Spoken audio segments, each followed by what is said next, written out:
Bonjour à toutes et tous, vous écoutez First Print, votre podcast comics préféré pour une nouvelle émission du format Back Issues, votre format préféré, on le sait, où on se réunit avec l'ami Corentin ici présent. Salut. Pour vous parler de bandes dessinées qu'on a lues récemment. Alors on vous dit ce qu'on en a pensé, on argumente sur le fond et puis on vous le recommande, on vous le recommande pas. L'important c'est qu'on discute de bandes dessinées, que peut-être ça puisse vous intéresser, ça vous donne envie de jeter un œil ou au contraire que ça vous fasse fuir, que vous allez vous diriger vers d'autres bandes dessinées. Mais bon, l'important c'est que vous lisiez. De façon générale, il y a eu un sondage, je sais plus quoi, je crois que c'est 40% des adultes en moins qui lisent. C'est assez terrifiant en fait, les gens lisent de moins en moins partout dans le monde, en France aussi, les gamins également, et je trouve ça super triste. Alors que c'est quand même très très cool la lecture, surtout que quand même que la bande dessinée, ça va quoi. C'est bon pour le cerveau. Voilà, c'est des petits Mickey, c'est des cases. En plus, on peut se faire plaisir visuellement avec des dessinateurs ça favorise le sommeil plus sain et plus. Avec des dessinateurs et des dessinatrices qui nous en mettent plein les rétines et tout. Gros plaisir la BD. C'est vrai. Moi, j'aime bien la BD. Moi, j'aime bien aussi. Voilà. Je suis mon coming out. Je suis plutôt fan. T'es BD-phile. Je suis BD. Encore un peu tôt pour. Mais je pense que je suis en bonne voie quand même. Ouais, quand même. Bah oui, mais il faut se l'avouer. Il faut se l'avouer. Lire des BD, c'est vraiment une très belle chose. Et alors, quand c'est des comics, oh là là là là. Quand c'est des comics, vraiment, c'est encore le plus le pied, quoi. On va se le dire. Si on kiffait pas les comics, on n'en serait pas là, Corentin. Donc pour ce Back Issues, on va vous parler de 4 bouquins. 4 bouquins. Alors, il y en a un qui vient de sortir en ce début d'année, puis il y en a 3 autres. C'est un petit peu du rattrapage de la session de fin d'année 2025, parce que quand même, on avait envie d'en parler. Il y a pas de raison, sauf que en l'occurrence, c'est des plutôt bons bouquins de façon générale. Donc, il y a des très belles choses là même. Il y a même de très belles choses.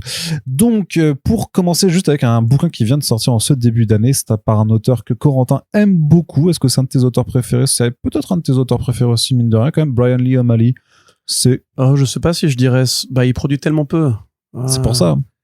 Ah bah oui, je peux pas décevoir quand tu produis pas. Oui. En termes de proportion, c'est sûr que t'as moins de chances de faire des cagasses. Mais oui, il est très bien. Après, c'est pas mon préféré, celui-ci. Cet album-là est pas mon préféré. C'est encore très, très nouveau. Mais il y a déjà beaucoup de bien beaux éléments. Tout à fait. Donc, vous l'avez deviné, si on parle de Brian Lee O'Malley, donc le célèbre créateur de Scott Pilgrim et d'à peu près tout, hein. Enfin, c'est à peu près tout ce qu'il a fait. Parce que faut pas résumer sa carrière à seulement Scott Pilgrim, mais il faut être honnête aussi. Il a, justement, comme le Corentin le dit, il a pas fait grand chose d'autre que Scott Pilgrim, et donc même lui a dit que ça ne le dérangeait pas qu'on le prenne pour le Scott Pilgrim guy. Oui, non, mais donc, maintenant quand tu fais une excellente BD, c'est bien, et d'ailleurs une BD qui est devenue tout autre chose, hein. Il y a un film, il y a un jeu vidéo, il y en a un deuxième qui arrive, il y a une série d'animation. Il a mis les 2 parents à l'abri là, c'est sûr. Voilà, donc il y a plein d'autres choses, mais donc Brian Lee O'Malley, donc il n'a pas fait que Scott Pilgrim, mais donc Snot Girl, sa série justement qu'il avait fait après, et qui a repris son cours de publication en VO l'année dernière. En fait, c'était chez Glénat que ça avait été publié et jamais terminé, et ça ne reprendra pas. Donc, si tu veux explorer la bibliographie de Brian Lee O'Malley aujourd'hui, t'as pas trop d'autres solutions que d'aller justement voir ce qui s'est fait avant Scott Pilgrim. Et donc, il y a Seconds qui est sorti chez Dargo en France, et donc il reste son tout premier album, je crois. Enfin, son tout premier album qui s'appelle en solo, qui s'appelle Lost at Sea, et donc qui est traduit par À la dérive chez iComics dans leur label iGraphics, donc le premier titre indé disponible en 2026 chez iComics. Corentin, de quoi ça parle? De quoi ça parle? Ça parle de Riley, une jeune adolescente, voilà. C'est une jeune bachelière. Qui part avec des gens qu'elle connaît peu, mais qu'on va résumer en disant ses amis, parce que c'est plus facile, pour aller dans une grande ville du Canada. Donc c'est un road trip, hein. Le récit effectivement va suivre 4 jeunes gens qui effectivement donc sortent tout juste du lycée et font un petit voyage pour faire la fête, pour se détendre, une fois que les cours sont terminés. Et Riley, en l'occurrence, se définirait pas elle-même comme une personne très sociable. C'est quelqu'un qui a des problèmes d'anxiété, de rapport à elle-même. Elle pense que son âme lui a été dérobée par des chats. Et elle voit constamment des chats quand elle dort. Elle attire les chats vers elle. Donc elle a de la chance. J'aimerais bien ce pouvoir-là moi aussi. Et voilà, effectivement, c'est donc une vraie angoissée sociale en fait, qui va néanmoins bâtir un début de relation avec les gens avec qui elle voyage. Une jeune fille et 2 garçons. qui vont devenir ses amis au cours de l'histoire, apprendre à la connaître. Et c'est un récit qui parle de ça, d'ouvrir son fort intérieur, de laisser les gens te connaître dans tes bons et tes mauvais moments et trouver comment les failles individuelles, en fait, arrivent bien à s'additionner pour créer justement de la proximité et du contact. C'est c'est plus écorché vif que Scott Pilgrim. Ça a plus à voir avec Segans au niveau de la sensibilité générale de l'album. Dans le sens où, voilà, Scott Pilgrim, c'est quand même un condensé de pop culture. C'est absurde. Vous mettez une pêche à quelqu'un, il explose en des milliers de pièces. Là, ce qu'il y a de moins réaliste, c'est les chats, en fait, parce qu'il y a régulièrement des chats qui se pointent, effectivement, dans la vie de l'héroïne. Néanmoins, et ça reste des chats normaux. Hein. Ça reste des chats normaux. Et même Segans est plus surréaliste, en fait, parce que Segans, il y a tout ce côté voyage dans le temps et tout. Mais c'est plus proche au niveau de ce que ça dit du passage vers une nouvelle période de la vie.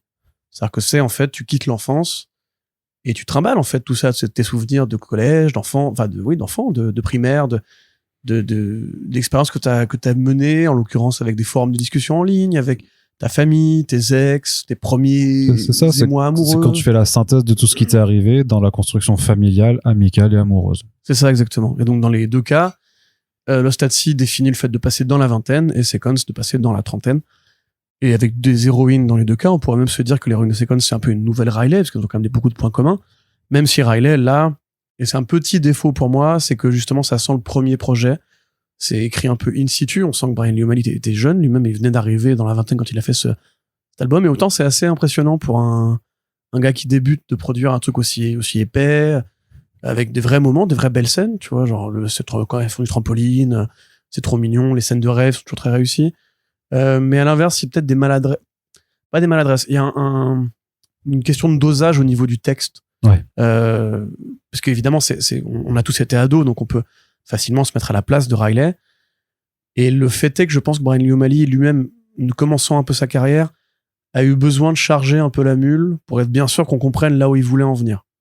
Et donc, il y a beaucoup de textes. C'est assez chargé. Dans des détails qui sont importants et d'autres qui le sont beaucoup moins. L'idée étant qu'on rentre bien dans la psyché de l'héroïne. Beaucoup moins dans celle de ses amis, d'ailleurs, parce qu'on voit vraiment le récit de son point de vue, alors qu'ils sont tous assez intéressants, hein, au final. Ce qui est drôle, c'est qu'en plus, t'as quand même cette espèce d'envie de critiquer un peu l'arrogance adolescente. Tu vois, quand ils se mettent à fumer, ou la façon dont justement... Bon, ils se parlent aussi, voilà. quand même. Il y en a certains, enfin, après j'aime bien parce que je trouve que il y a des bons échanges, mais c'est vrai qu'il y en a qui sont peut-être à claque, quoi. Oui, bah c'est ça, voilà. Et justement, t'as l'impression que O'Malley, en fait, comprend les défauts de cette période-là, autant que ses qualités, et arrive bien à les rendre crédibles, vivants et tout en ayant quand même besoin qu'on soit tout à fait au courant de ce que Riley a vécu à telle situation, etc.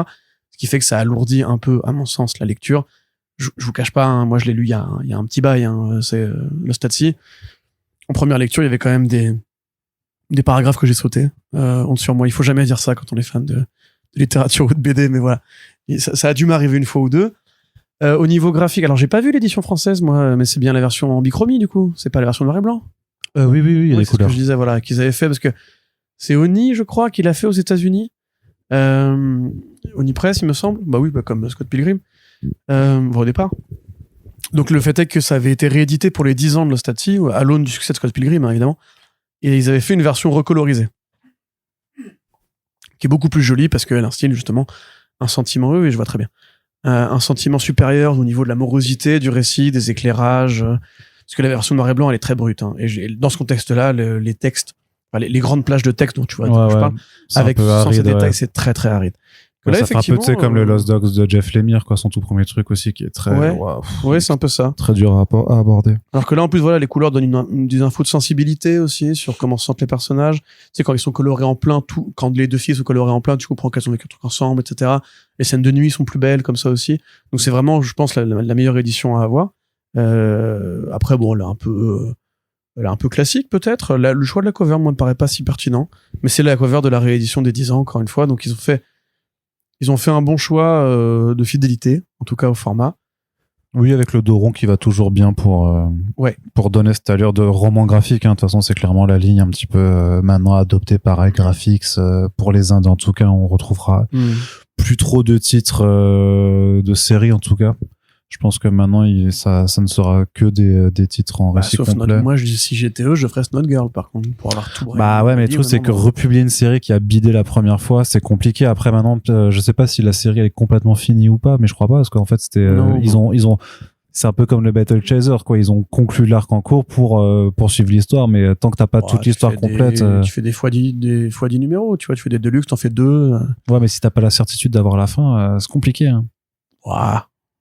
Mais. Et mon argument premier, ça reste, c'est une série qui s'est plantée une première fois, donc en général, c'est voilà. Quand tu peux, en fait, Snot Girl serait plus à Comics Initiative à la limite de le faire en souscription et en financement participatif, pour ajuster vraiment un tirage qui irait vraiment aux gens qui ont vraiment envie de lire ça.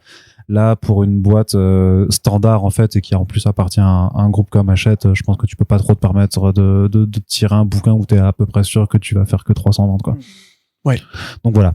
Mais donc on était sur l'édition française. Mais un bien chouette projet. Voilà, que toi tu aimes bien. Quand même. Oui, est-ce que c'est pour les fans de Liam Alley, pour un peu pour les complétistes de sa bibliographie? Je pense que les haters de Scott Pilgrim pourront très bien s'y retrouver. C'est-à-dire que Scott Pilgrim, il y a toujours eu ce reproche de Scott, homme de 23 ans, sort avec une nana de 17 ans, en plus c'est un connard, etc. Enfin, c'est pas mes mots, hein, c'est de que tu lis sur internet. Scott Pilgrim a mal vieilli pour beaucoup de gens. C'est pour ça d'ailleurs que le film le montre plus comme un imbécile. Enfin, la BD le montre comme un imbécile aussi, tu vois ce que je veux dire. Les gens qui ont préféré Seconds, ou les lectrices peut-être, qui justement trouvent que Scott Pilgrim est trop geek, trop masculine, que Ramona Flowers fait trop, tu sais, le cliché de la Manic Pixie Dream Girl, etc. Là, vous avez l'extrême inverse, c'est-à-dire que c'est un récit qui est vraiment vécu depuis une sensibilité en fait très très charnelle, très très intérieure, qui ne cherche pas à faire de l'effet de style comique. On peut rigoler dans cet album, il y a des dialogues qui sont bien et tout. Oui, mais tu souris, c'est pas hilar, quoi. Voilà, c'est pas une BD rythmée, musicale, comme Scott Pilgrim justement, tu sais, qui brasse très large dans la musique, le jeu vidéo, le cinéma, etc. C'est plus sincère, comme beaucoup de premiers albums, tu vois, quelque part. Je pense qu'effectivement, ça a plus sa place à côté de Seconds que même Seconds a sa place à côté de Scott Pilgrim. Ouais, tout à fait. Ouais, clairement. C'est plus si vous avez aimé Seconds, alors vous y retrouverez plus là-dedans. Après, c'est parce que c'est vraiment c'est un album du spleen, en fait. Tu vois, c'est quand même le sentiment un peu mélancolique où dans ce voyage en bagnole, en fait, elle se remémore plein d'aspects de sa vie, où du coup ça l'amène à se poser des questions sur elle-même, et effectivement avec ce côté l'ouverture aux autres est un peu la clé de comment tu fais pour passer de l'adolescence à l'âge adulte. Puis ça, c'est universel, tu vois, enfin je veux dire, sans avoir été aussi loin que Riley, on a tous eu un petit moment emo Skyblog dans notre jeunesse, surtout nous fans de comics. C'est pas Arnaud, Kikou? Alors j'ai littéralement eu ce moment, oui. Oui, je sais, oui. J'ai me sens ta coupe de cheveux à l'époque. Oui. Mais effectivement, voilà, c'est un truc qui est... Ça parle d'anxiété adolescente et de la peur de grandir. Donc naturellement, c'est plus facile à cerner que voilà Scott Pilgrim qui doit se battre contre les ex de sa copine, tu vois. Donc à mon sens, oui, non, ça c'est très bonne lecture. Ça a quelques défauts, c'est mal dégrossi, on va dire, mais c'est normal. C'est vu l'âge à laquelle il le veut. Oui, faut pas oublier que c'est une toute première BD pour lire à l'époque. C'est très cool de la voir en France, entre guillemets, enfin. Surtout avec la version colorisée. Ouais. Donc c'est dispo chez iGraphics pour 24,95 €, Corentin. Et donc on va, je sais que j'utilise pas mal le Corentin comme une forme de ponctuation pour dire qu'on va passer à la suite, en fait, tu vois, clairement. Et maintenant on va faire un grand écart absolu, puisque là on était donc sur la première œuvre d'un jeune auteur indé, sur le spleen adolescent, dépouillé, écorché vif, avec un trait assez simple et tout ça. Et on va passer du côté de la méga licence, avec des super-héros qui croisent des monstres du cinéma, servis par une équipe créative qui, là, par contre, elle est portée justement par un scénariste et un artiste qui sont eux aussi vraiment très très bien installés dans le milieu au moment où ça sort. Vous l'aurez peut-être deviné, nous allons parler de Aliens versus Avengers, donc une mini-série en 4 numéros, sortie chez Marvel il y a quelques temps, enfin c'était l'année dernière je crois, et qui est donc arrivé en novembre 2025 chez Panini Comics dans un album simple, un album récit complet, quoi. Donc ouais, tu peux pas non plus. Non mais donc Corentin, de quoi ça parle Je pose bien la question. Ça parle donc résumé sans donner d'avis. Voilà, on va commencer comme ça. Bah alors si tu veux, ça je peux te le faire à la limite. Ah bah vas-y. Donc en gros, pour pas rentrer dans les détails, puisque on ira un peu dans le creux de l'histoire en fait, mais tu voudras quand tu voudras. Mais oui. Mais donc, grosso modo, il y a un plan. Des vaisseaux, enfin des navires contenant en fait des reines aliens et des facehuggers sont envoyés dans toute la galaxie.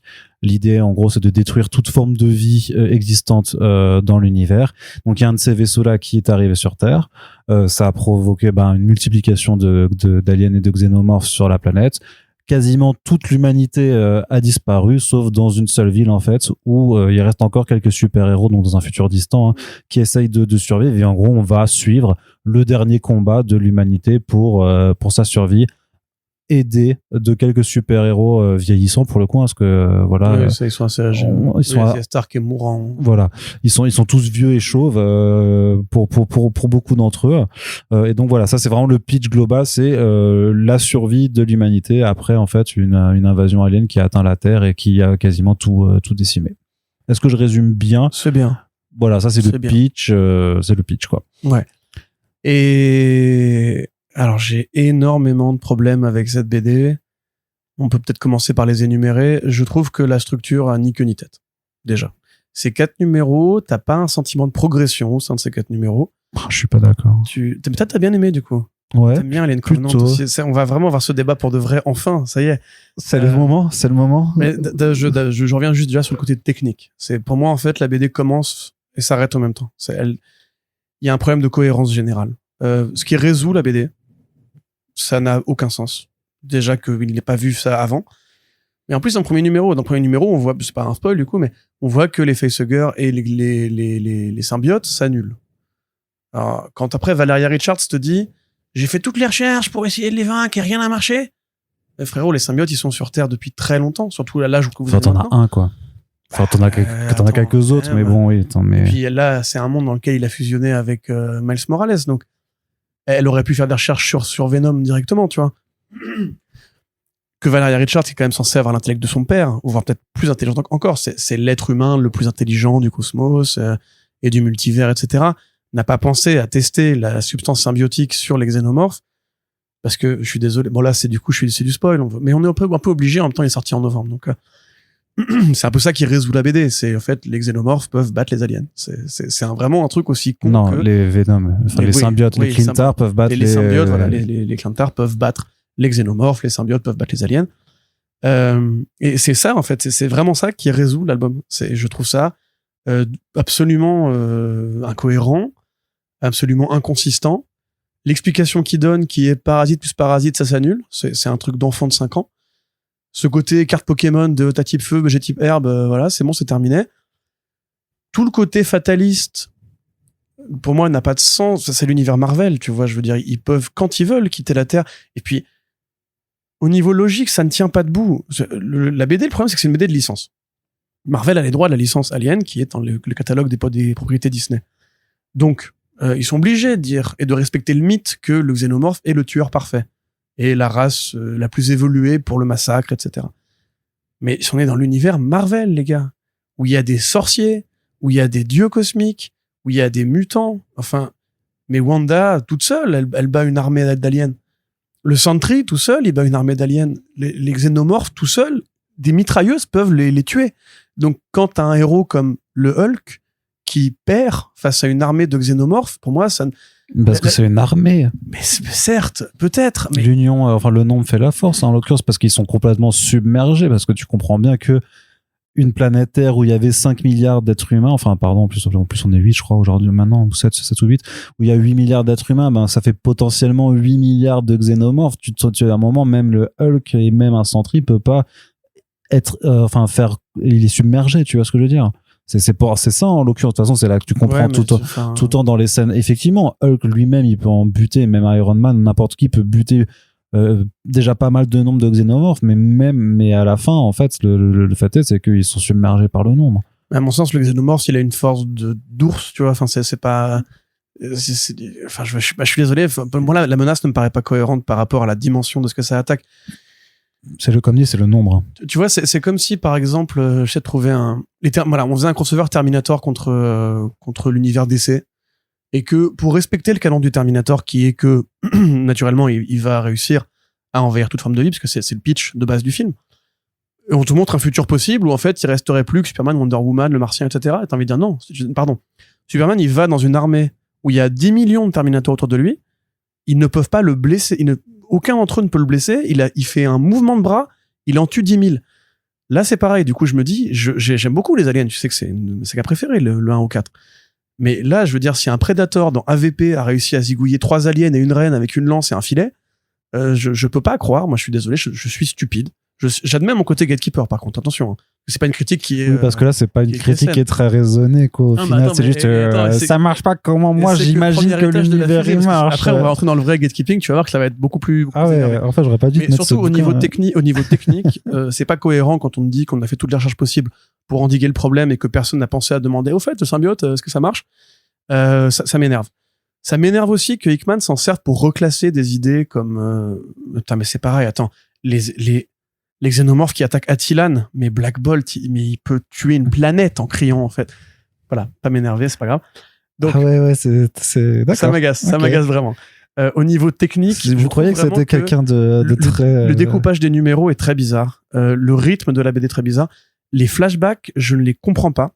Et le placement des personnages extérieurs, je ne les comprends pas non plus, parce que pour moi, il y a une incohérence dans la consigne. On va en revenir juste après, mais c'est pas une BD Alien versus Avengers, c'est une BD Prometheus 3, en fait. C'est ça qu'est cette BD. Elle essaie de mettre des mots cohérents sur deux œuvres qui ne sont pas cohérentes l'une avec l'autre, déjà, ce qui est déjà un peu compliqué à faire, même pour Hickman, qui est un mec très intelligent.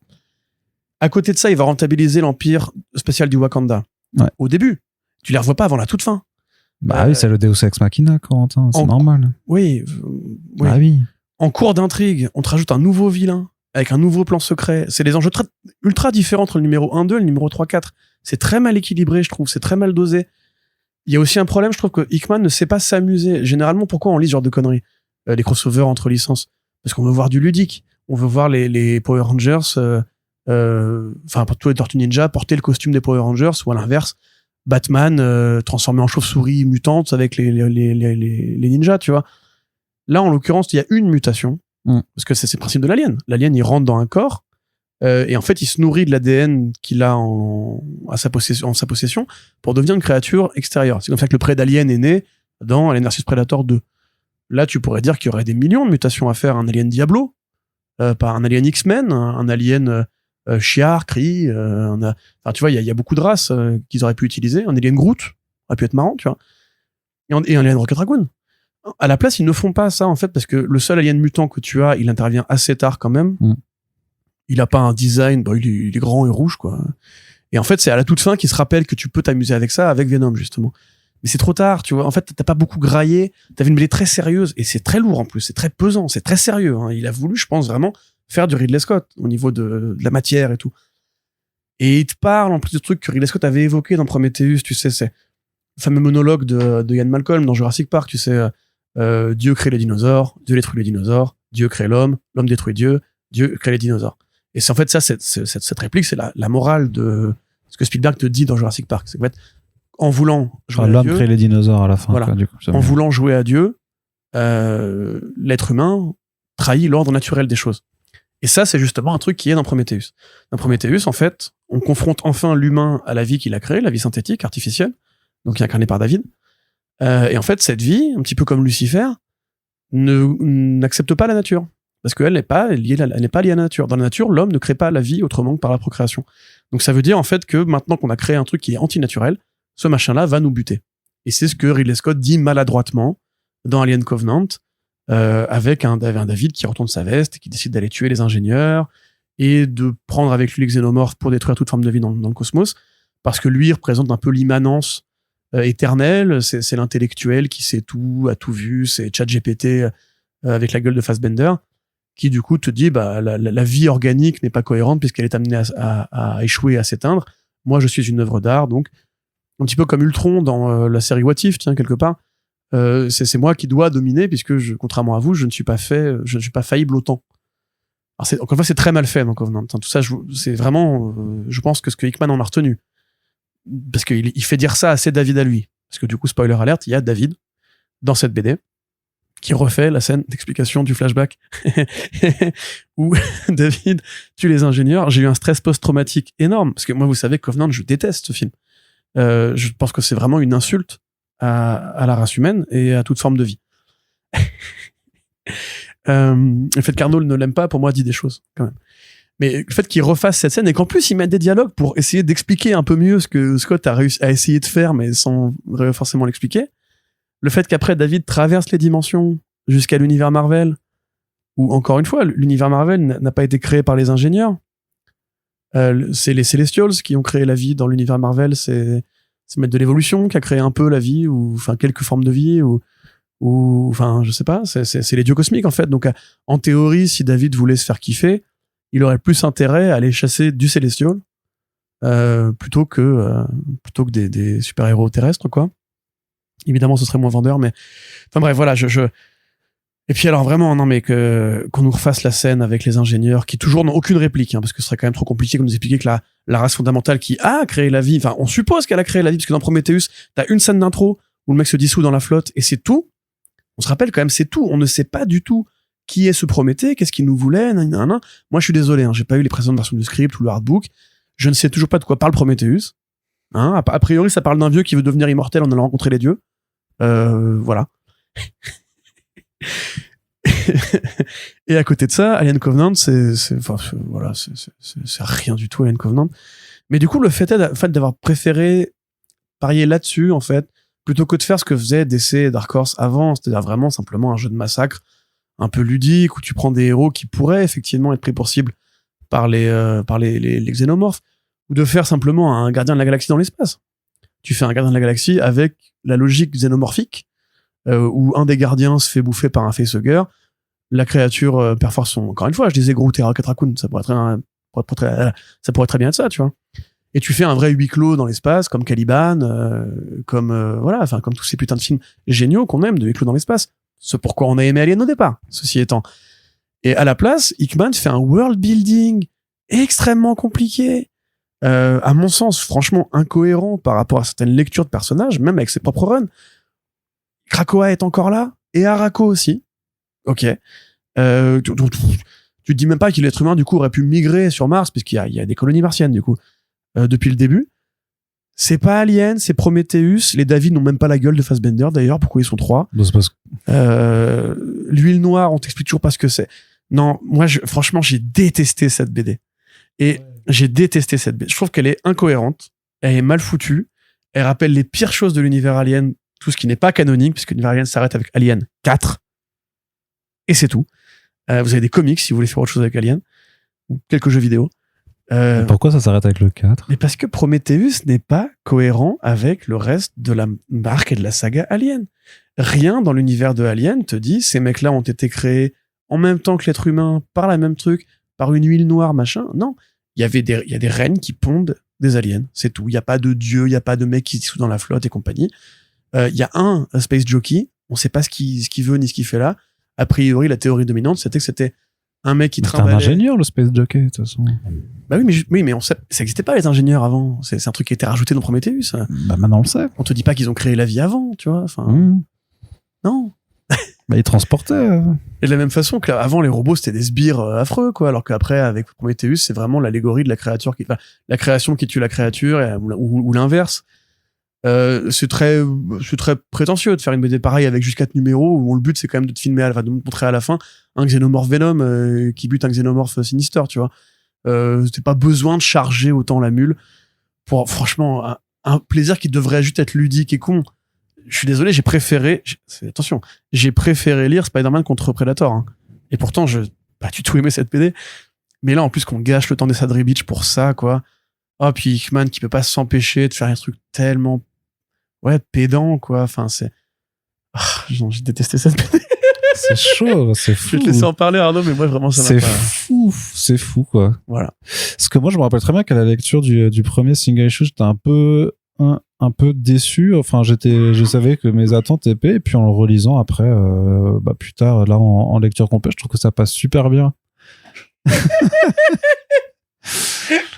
Mais peut-être parce que je suis pas un horrible gatekeeper comme toi d'Alien et que moi j'ai effectivement l'ouverture d'esprit et pourtant elle est pas très ouverte il est pas très ouvert cet esprit mais suffisamment pour effectivement pas chier des caisses sur Alien Covenant alors que pourtant je déteste Prometheus comme toi tu vois et pourtant j'apprécie beaucoup plus Alien Covenant. Pas ça un peu ridicule quand Miles a son nouveau costume qui sert absolument à rien pendant toute la série sinon à faire un autre Deus Ex Machina à la toute fin et que on t'explique même pas, genre on pourrait te dire les Clintar ils ont croisé les Xénomorphes, non, y a rien par rapport à ça. En fait, si tu veux, c'est un projet quand même qui est donc dans un croisement de licences où tu pars du principe que de toute façon, c'est comme si c'était un univers Marvel neuf. C'est pour ça que là-dedans, tu te permets d'avoir Krakoa qui existe toujours parce qu'en fait, Hickman s'amuse juste à replacer ce qu'il avait fait sur les X-Men, que Arakko est toujours là aussi et que en fait, c'est une colonie de X-Men aussi parce que de toute façon, ça se passe, il y a un intervalle de temps qui fait que le monde s'est recomposé pour faire face à la menace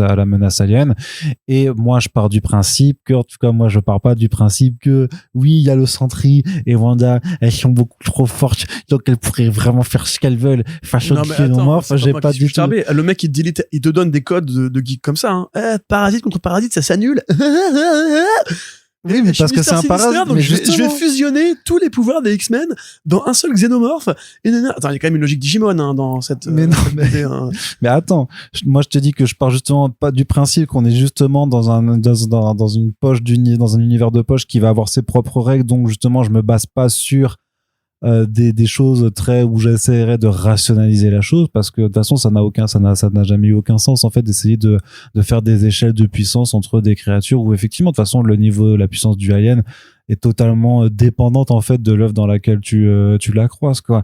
Et à l'occurrence là tu dis effectivement si tu penses à Alien en tant que tel, les créatures des films, tu vois, et que tu les mets face à ce que tu conçois des super-héros, oui, tu dis que même Iron Man avec ses blasters, en fait, il arrive dans Aliens, il arrive, il défouraille tout, il met une bombe, il nuke la Queen Alien et c'est bon, le film est fini, tu vois.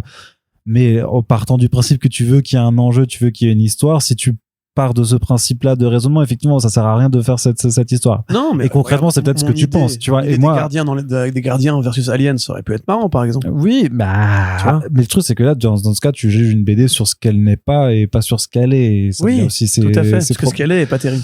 Et voilà, mais moi, je suis pas d'accord, là-dessus, puisque à partir de là, à un moment, t'es dans ton principe où tu dis, OK, on est donc, X années dans le futur, tu vois qu'ils ont tous changé, tu vois quel est l'état des choses. Effectivement, ça lui permet, lui, de se débarrasser aussi d'une équation il y a plus tous ces personnages qui sont beaucoup trop puissants, on part du principe qu'ils ont été éclatés, qu'ils sont morts et donc on va faire avec ceux que j'ai envie et à partir de là c'est soit effectivement je pense que là il y a une différence d'acceptation du contrat en fait que l'équipe créative passe avec toi, c'est que moi je l'ai accepté, toi t'es parti du principe que non en fait tu ne l'acceptais pas et tu as tout à fait ton droit en fait, la proposition ne te parle pas et donc mais le truc c'est qu'à partir de là je dirais pas ça, il y a des trucs qui m'ont plu dans cet album quand même, hein. Je veux dire le coup du vaisseau ville, Iron Man mourant qui est dans le fauteuil roulant et t'as un costume et tout ça, il y a des trucs que je trouve parce qu'il a quand même des idées Hickman. Pour moi c'est trop court déjà pour ce que ça essaye de faire. Ça je suis d'accord avec toi sur le fait que c'est dommage que ce soit aussi court parce que et sur le côté on ne s'amuse pas, c'est franchement c'est deux reproches que j'entends. Par exemple tu aurais pu imaginer que le symbiote ne soit pas présent dès le début de l'aventure. Tu aurais pu imaginer par exemple que Sinister avait capturé Venom sur Mars.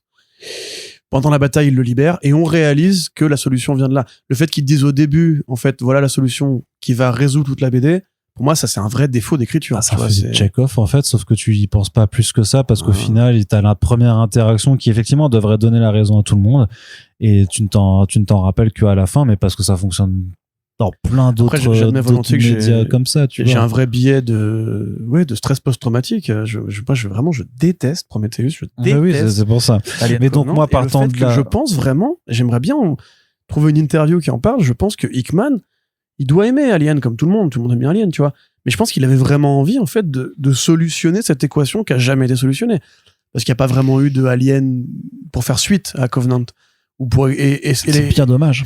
Comment dirais-je, élucider les idées qu'avait posées Ridley Scott. Ouais. Et le fait est que je pense que lui s'est dit, voilà mon occasion en tant que fan de ces deux films, de trouver pourquoi David fait tout ça, pourquoi les ingénieurs ont fait tout ça, etc. Et en fait, moi, ça me donne des réponses à des questions que je ne me posais plus depuis des années, en fait. Et je trouve que ça gâche un peu, en prenant trop de place, en plus, le plaisir. Mais c'est bien, donc moi en fait je te dis que moi je pars du principe que j'accepte le contrat, donc ça me fait plaisir d'avoir ce côté très sombre d'un univers vieillissant, d'une humanité à l'agonie, de voir que effectivement tous les plans foirent et que comme dans tous les films aliens en fait à chaque fois c'est comme ça, c'est que tu dis mais non ça peut pas se passer et la situation part en catastrophe parce que t'as toujours quelqu'un qui fait une chose qu'il fallait pas faire ou qu'il y a un contre-coup qui marque la chose quoi, mais partant de là on va quand même assez vite au final. Je trouve que c'est bien que le récit ne s'embarrasse pas à faire l'invasion alien. En fait, on part du principe qu'elle a lieu, elle est expédiée en 5 pages et puis voilà. En fait, on est vraiment dans cet état plutôt que d'avoir un récit où on dirait t'as un premier super-héros qui est infesté et puis en fait ça aurait traîné en longueur comme ça pour arriver au truc. Donc je trouve que l'ambiance vraiment très très désespérée, très c'est la dernière chance, elle fonctionne de but en blanc. Et surtout avec la façon dont sur Arakko en fait on a Sinister qui fait son plan qui est assez diabolique en fait parce que tu vois le type a vraiment aucune race en fait dans ce qu'il fait et c'est là où moi je m'amuse. En plus, il a bien écrit comme un vilain alien, un peu comme dans Alien 4, c'est le scientifique fou qui ne se pose pas la question de ce qu'il est en train de débloquer. C'est ça, et le côté effectivement il s'est écrit Sinister, y a pas de souci, c'est ce qu'il fait. Ouais. Et donc d'avoir ce mélange ensuite d'Alien avec Sinister, moi ça m'a vraiment fait marrer en fait. Et c'est là où je dis que ça aurait pu être plus fun parce qu'effectivement parce que tu vois bien qu'il tue d'autres héros dont il ne prend jamais les capacités. Ouais. Et donc là il y a un manque, mais ça aurait mérité peut-être plus de numéros. C'est vrai que moi à la base, je me rappelle quand on en parlait, c'était l'idée d'avoir, en fait, le xénomorphe s'il infecte Hulk, qu'est-ce que ça donne? Oui, c'est ça. Et donc, c'est la promesse, ce genre de conneries d'habitude, tu vois. Voilà. Et elle n'est, donc, il y a du fun, mais pas assez. Mais après, tout le côté, je sais pas, moi, j'ai quand même trouvé que l'ensemble était plaisant après le côté, que en fait les ingénieurs veulent réparer leur erreur d'avoir créé la vie donc en s'aidant et en fait c'est juste David et les David suivent le plan en fait des ingénieurs quoi, c'est les deux marchent dans cette même opinion. Je t'avoue que j'ai pas du tout repensé à Prometheus ou à vouloir tirer absolument des liens avec ces films parce que ils sont là mec, il refait une scène de Covenant bordel au près. Les films existent mais on ne dit jamais qu'ils sont liés à l'univers Marvel quoi, donc en même temps c'est un peu... oui mais c'est pour ça lui il fait juste son raccord si tu veux, mais parce que comme ça il se permet juste de se dire j'inclus tous les films et pas comme toi, pas seulement les 4 premiers. Mais il y a que les 4 premiers, ça s'appelle pas. Après c'est Prometheus, c'est une autre licence, on peut considérer qu'elle est canonique ou pas, mais c'est pas la même chose. Alien Covenant, c'est la suite de Prometheus. Alien 1 à 4 ne parle pas de la créature qui tue la création. C'est David contre Goliath. C'est le prédateur alpha contre l'être humain, arrivé au bout de son évolution technologique. Et Ripley aussi, ce côté un peu mère, créatrice, vengeresse, il y avait de la création aussi, quoi. Il y avait de la création aussi, même dans le 4ème, du coup, avec... c'est lourd, quoi. C'est pontifiant et je trouve ça vraiment baveux, ça. Donc voilà, moi je me suis, j'ai pas aimé moi. Moi j'ai trouvé. Je trouve que c'est une BD très conne, écrite par un mec très intelligent et je peux gâcher du temps. Ouais, mais autant je suis d'accord pour dire que c'est pas le meilleur projet de Hickman, mais par contre, tu vois, par rapport à Wolverine Revenge que je trouvais vraiment pas bon, tu vois. Où là je ne m'amusais pas, même. Alors, je ne m'amusais même pas. Pour citer une de tes fameuses phrases préférées, un sandwich au caca ou un hot dog au caca, ça reste du caca, tu vois. Ouais, mais là je trouve pas que ce soit du caca en fait. Alors que vraiment j'aime vraiment pas Revenge, tu vois. Là-dessus, j'étais quand même plutôt satisfait de la lecture en tant que telle. Je suis content pour toi. Parce que j'ai eu ma dose de trucs un peu horreur SF mêlé à d'autres personnages que j'aime bien parce que c'est quand même très noir. Ça finit pas jamais bien en fait, tu vois, et même la situation finale elle est pas vraiment très très joyeuse, donc en tant que tel moi j'aime ça me suffit en fait, parce que je m'attendais absolument pas à avoir quelque chose de non plus de renversant, et que mis à part les problèmes habituels qu'il a maintenant sur ses visages, le dessin de Ribic est quand même plutôt cool. Oui, tu vois. Bien sûr. Donc voilà, c'est mid, tu vois, c'est pas déplaisant. C'est clairement pas un chef, c'est pas un chef-d'œuvre en l'occurrence, parce que Corentin refusera ça, tu vois. Ah non, mais j'ai trouvé que c'était très, très loin du chef-d'œuvre. Ouais, non, mais j'ai trouvé que sur le côté divertissement, en fait, le truc était T'es amusé. Voilà.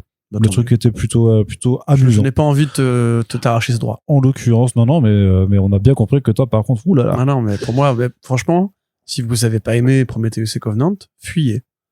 Très loin. Vous vous barrez du comic shop, vous prenez le métro, vous prenez le train, vous prenez l'avion, après le train, et après vous prenez un sous-marin et vous bougez plus pendant 50 ans.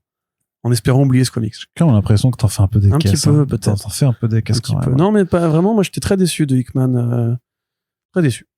Donc, c'est quand même disponible chez Panini pour une vingtaine d'euros. Si ça vous intéresse quand même, nonobstant la colère, la rage incroyable. Mais vous avez 2 points de vue. De Corentin.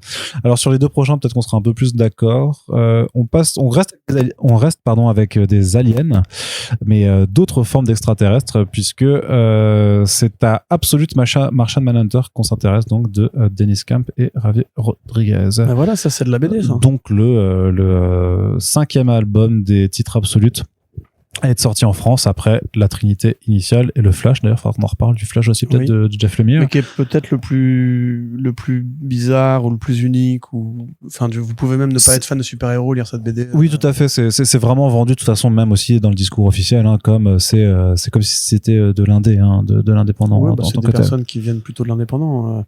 Enfin, remarque, non, Rodriguez est plutôt type super-héros, mais je veux dire. Dennis Camp, il fait les Ultimates, donc bon, il fait aussi maintenant pas mal de super-héros. Oui, c'est vrai, mais après, c'est relativement récent, son ascension. Ouais, Dennis Camp, auteur de SF, hein, qui a fait 20th Century Man, qui là, il est sur Assorted Crisis of Events, il avait aussi fait Agent of World,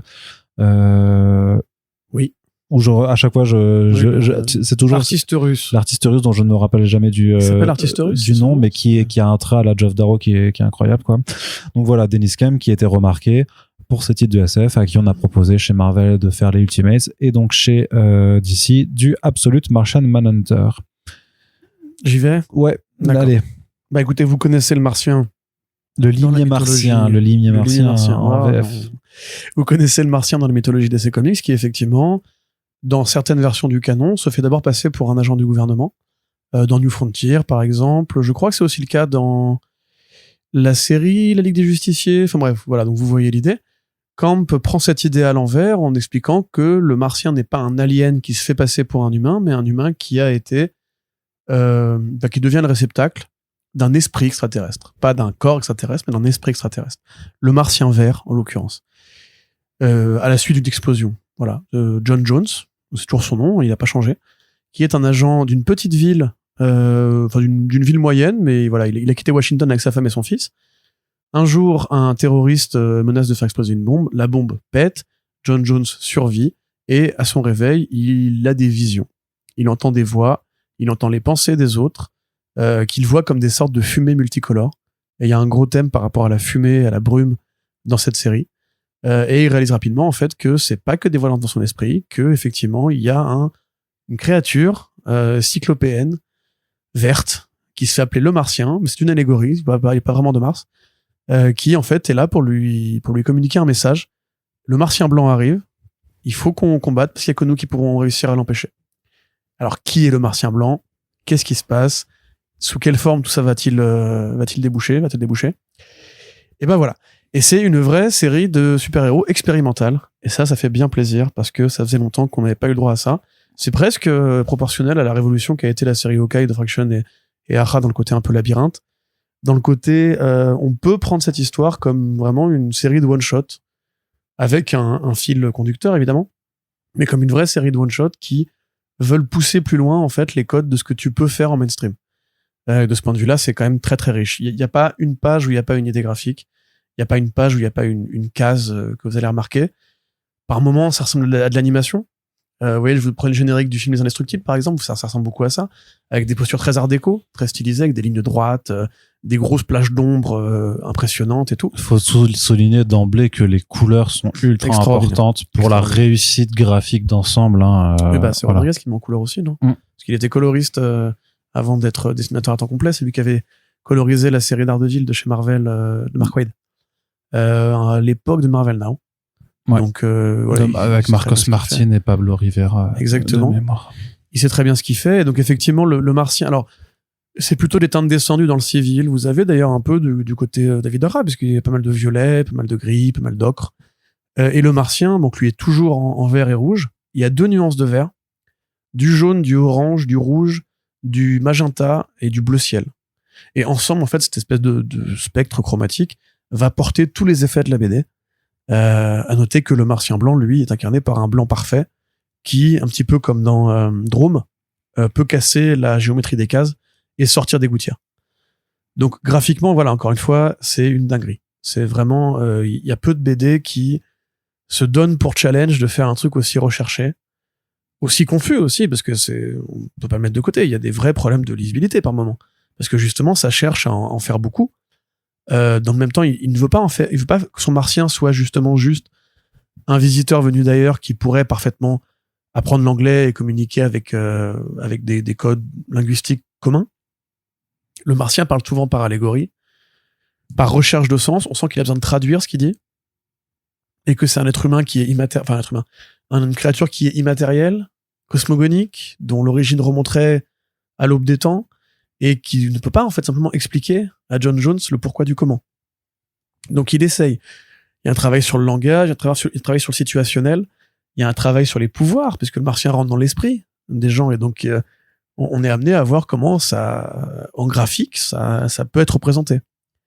Et c'est assez extraordinaire. Enfin, il y a de tout dans cette BD. Il y a du Michael Avonoming, il y a du Paul Pope, j'allais dire, il y a du Rodriguez. Oui, forcément. Il y a du Tradmoor aussi. Enfin, c'est vraiment une de ces BD extrêmement élevées, un peu comme Silver Surfer Black, qui cherche à mettre en accord la forme et le fond dans l'idée de nous faire percevoir ce que sont les êtres cosmiques et aussi la santé mentale. Parce que dans Silver Surfer Black, il n'y a pas de doute sur le fait que Norrin Radd soit un héros valeureux, sain d'esprit, etc. Là, c'est un peu tout le paradoxe. Au début, tu te demandes si John Jones, tout ça ne se passe pas un peu dans son esprit quand même. Parce que c'est un mec qui manifestement a des problèmes d'addiction au travail, qui a survécu à une explosion. Il se pose même, lui-même se pose la question, est-ce que je suis starbé? Est-ce que je vois des choses? Mais en même temps, la réalité qui l'entoure devient de plus en plus surprenante et inhabituelle. Donc il peut, à mon sens, il est pas fou, tu vois, tu peux pas dire qu'il est fou, de toute façon l'univers DC marche pas comme ça, mais c'est quand même conçu pour que tu vois aussi le monde de son point de vue, de sa réalité. Donc par exemple, quand il parle aux martiens, il va voir le martien s'incarner sous la forme d'objets dans son quotidien. Un parc-mètre, une boîte aux lettres, ce qui donne à la BD un côté très, très absurde, très surréaliste.